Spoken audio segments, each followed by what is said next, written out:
Hello friends, आपका स्वागत है मेरे चैनल भक्ति की शक्ति में। आज मैं आपके लिए देवशयनी एकादशी व्रत की कथा लेकर आई हूँ।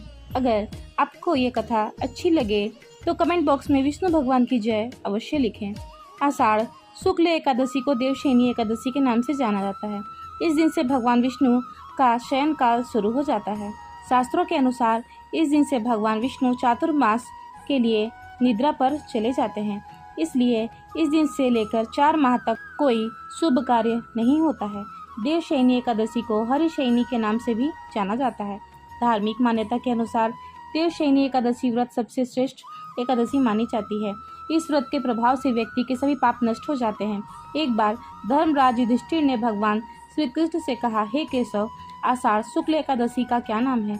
इस व्रत को करने की विधि क्या है और इस व्रत में किस देवता का पूजन किया जाता है? तब भगवान श्री कृष्ण बोले, हे युधिष्ठिर, जिस कथा को ब्रह्मा जी ने नारद जी से कहा था, मैं वही तुमसे कहता हूँ। एक समय नारद जी ने ब्रह्मा जी से यही प्रश्न किया था। तब ब्रह्मा जी ने उत्तर दिया था कि हे नारद, तुमने कलयुगी जीवों के उद्धार के लिए बहुत ही उत्तम प्रश्न किया है, क्योंकि देवशयनी एकादशी का व्रत सब व्रतों में उत्तम है। इस व्रत से समस्त पाप नष्ट हो जाते हैं। इस व्रत को करने से भगवान विष्णु प्रसन्न होते हैं। इस एकादशी का नाम देवशयनी एकादशी है। अब मैं तुम्हें एक पौराणिक कथा सुनाता हूँ, जिसे तुम ध्यानपूर्वक सुनो। सतयुग में मानधाता नाम के एक चक्रवर्ती राजा थे। वे सत्यवादी और महान प्रतापी राजा थे। वे अपनी प्रजा का पुत्र की भांति पालन पोषण किया करते थे। उनकी प्रजा धन धान्य से भरपूर और सुखी थी। उनके राज्य में कभी भी अकाल नहीं पड़ता था। एक बार उनके राज्य में 3 वर्ष तक वर्षा नहीं हुई और अकाल पड़ गया। प्रजा अन्न की कमी के कारण अत्यंत दुखी थी। अन्न के न होने से राज्य में यज्ञ आदि होने भी बंद हो गए। एक दिन प्रजा राजा के पास जाकर बोली, हे राजन, सारी प्रजा त्राही त्राही कर रही है, क्योंकि समस्त विश्व की सृष्टि का कारण वर्षा है। वर्षा के अभाव में अकाल पड़ गया है और अकाल से प्रजा मर रही है। इसलिए हे राजन, कोई ऐसा उपाय बताएं जिससे प्रजा का कष्ट दूर हो। राजा मानधाता बोले, आप लोग ठीक कह रहे हैं। वर्षा से ही अन्न उत्पन्न होता है और आप लोग वर्षा न होने से अत्यंत दुखी हो गए हैं।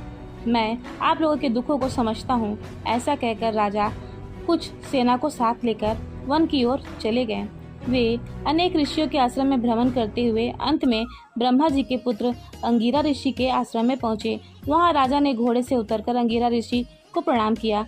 मुनि ने राजा को आशीर्वाद देकर उनके आश्रम में आने का कारण पूछा।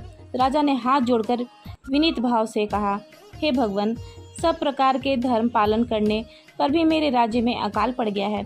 इससे प्रजा अत्यंत दुखी है। राजा के पापों का प्रभाव से ही प्रजा को कष्ट होता है। ऐसा शास्त्रों में कहा गया है। जब मैं धर्मानुसार राज्य करता हूँ तो मेरे राज्य में अकाल कैसे पड़ गया है, इसके कारण का पता मुझे अभी तक नहीं चल सका है। मैं आपके पास इसी संदेह को दूर करने आया हूँ। कृपया करके मेरे इस संदेह को दूर कीजिए, साथ ही प्रजा के कष्ट को दूर करने का कोई उपाय बताइए। इतनी बात सुनकर ऋषि बोले, हे राजन, यह सतयुग सब युगों में उत्तम है। इसमें धर्म के 4 चरण सम्मिलित हैं, अर्थात इस युग में धर्म की सबसे अधिक उन्नति है। लोग ब्रह्मा जी की उपासना करते हैं और केवल ब्राह्मणों को ही वेद पढ़ने का अधिकार है। ब्राह्मण ही तपस्या करने का अधिकार रखते हैं, परंतु आपके राज्य में एक शूद्र तपस्या कर रहा है। इसी दोष के कारण आपके राज्य में वर्षा नहीं हो रही है। इसलिए यदि आप प्रजा का भला चाहते हो तो उस शूद्र का वध कर दो। इस बात पर राजा बोले, हे महाराज, मैं उस निरपराध तपस्या करने वाले शूद्र को किस प्रकार मार सकता हूँ? आप इस दोष से छूटने का कोई और दूसरा उपाय बताएं। तब ऋषि बोले कि हे राजन, यदि तुम अन्य उपाय जानना चाहते हो तो सुनो। आषाढ़ मास के शुक्ल पक्ष की देवशयनी एकादशी का विधि पूर्वक व्रत करो। व्रत के प्रभाव से तुम्हारे राज्य में वर्षा होगी और प्रजा सुख प्राप्त करेगी, क्योंकि इस एकादशी का व्रत सब सिद्धियों को देने वाला है और समस्त उपद्रवों का नाश करने वाला है। इस एकादशी का व्रत तुम प्रजा सेवक तथा मंत्रियों सहित करो। मुनि की इस वचन को सुनकर राजा अपने नगर में वापस लौट आए और उन्होंने विधि पूर्वक देवशयनी व्रत किया। उस व्रत के प्रभाव से वर्षा हुई और प्रजा सुखी हुई। इस मास की एकादशी का व्रत सब मनुष्यों को करना चाहिए। यह व्रत इस लोक में भोग और परलोक में मुक्ति देने वाला है। इस कथा को पढ़ने और सुनने से व्यक्ति के समस्त पाप नष्ट हो जाते हैं। देवशयनी एकादशी व्रत की पूजा विधि। देवशयनी एकादशी के दिन प्रातःकाल उठें, इसके बाद घर की साफ सफाई करें, नित्य क्रम से निवृत्त हो जाएं। इसके बाद स्नान कर पवित्र जल का छिड़काव पूरे घर में करें। पूजन स्थल पर भगवान विष्णु की प्रतिमा या तस्वीर स्थापित करें। इसके बाद पूजन करें। भगवान विष्णु को पीताम्बर से विभूषित करें। तत्पश्चात व्रत कथा सुनें और प्रसाद वितरण करें। अंत में सफ़ेद चादर से ढके तकिए, पलंग, गद्दे पर भगवान विष्णु को शयन कराना चाहिए। ब्राह्मणों को भोजन कराएं तथा दक्षिणा देकर विदा करें। धर्मशास्त्रों के अनुसार यदि व्रती चातुर्मास के नियमों का पूर्ण रूप से पालन करता है तो उसे देवशयनी एकादशी का संपूर्ण फल मिलता है। व्यक्ति को इन 4 महीनों के लिए अपनी रुचि अथवा अभिष्ट के अनुसार नित्य व्यवहार के पदार्थों का त्याग अथवा ग्रहण करना चाहिए। देवशयनी एकादशी व्रत का महत्व। शास्त्रों के अनुसार इस दिन से भगवान विष्णु चातुर्मास के लिए पाताल लोक में योग निद्रा में चले जाते हैं। इसलिए इस दिन से लेकर अगले 4 माह तक कोई शुभ कार्य नहीं किया जाता है।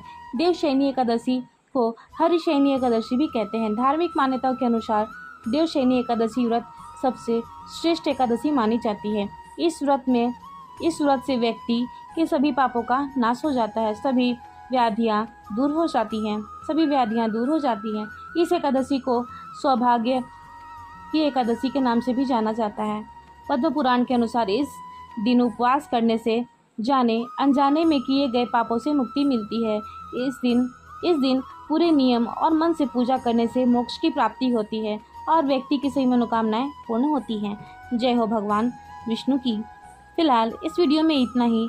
अगर आपको मेरी वीडियो अच्छी लगी हो तो मेरे वीडियो को लाइक करें और ज़्यादा से ज़्यादा शेयर करें और मेरे चैनल को सब्सक्राइब करना न भूलें। वीडियो में अंत तक बने रहने के लिए आपका धन्यवाद।